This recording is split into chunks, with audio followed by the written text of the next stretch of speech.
Alright, well, I'm just going to talk a little bit about what we're seeing here. Hopefully it's not too windy. But right there is a form where cement is coming out of that truck up over this arch into cement form of what they're pouring is a control structure is what they call it. But it's there's a ditch going east-west right here, and it's right in the bottom of the ditch. It is going to be a component of their flood pool,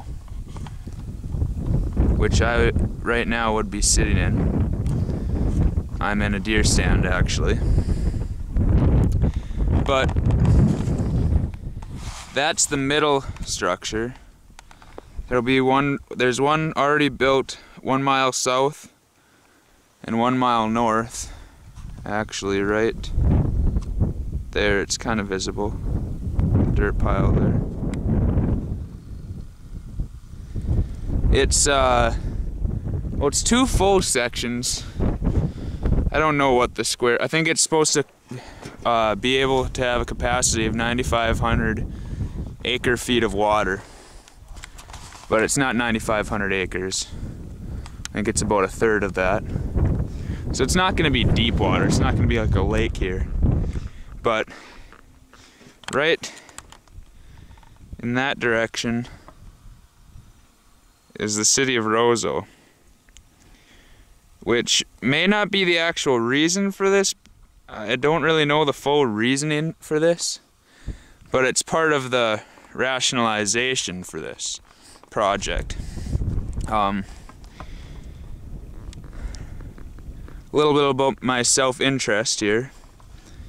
That woods right there, there's a field around it, is 160 acres of my family's land, which is actually leased to a farmer of who's better equipped right now to farm financially and everything. And on that right, see if it's visible.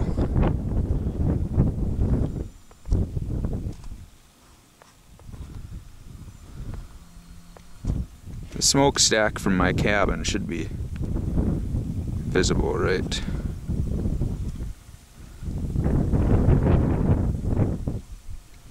Anyway, my cabin is sitting up against that line of tamaracks. On the other side of that is pasture land, which belongs to a friend of the family's. And yeah, I do hunt this area and use it for my own recreation. But in all honesty, when it's a flood pool, that really won't be hurt either, unless there are restrictions involved, whether the DNR or somebody gets involved with it. But my real problem doesn't really come from self-interest, it's more principle. And I don't really care what gets flooded, it's just more the money aspect. This is a $10 million project, which people of the United States and or Minnesota, I forget whether it comes from state or federal, may be interested to know that the Roseau County watershed, who manages the Roseau River, which is right behind basically any of them far trees, they are paying about $1,200, and which they split $250,000 payment with the Red River watershed. And this,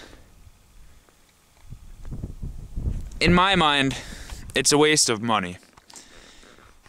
The reason being, where we're sitting is about some of the wettest land that anybody's had the idea of farming. It's just recently drained over barely 100 years ago. the Roseau Lake was dredged, or the Roseau River was dredged, draining the Roseau Lake, which not only made the bottom of the lake bottom farmable, but also assisted in draining the surrounding wetlands, and making it possible to ditch the water out. There are many ditches running from east to west here. Creating, at that time, they thought it would be just prosperous land for all posterity, and you know, that it was part of opening up America, and this would be just like the grain fields of Kansas or something. But in reality, they just created marginally farmable land. And the success, their minor success, was coupled partially just with two things. Was fairly dry weather or climate for a period of time, and high grain prices for grass seed. This was all used for Kentucky bluegrass.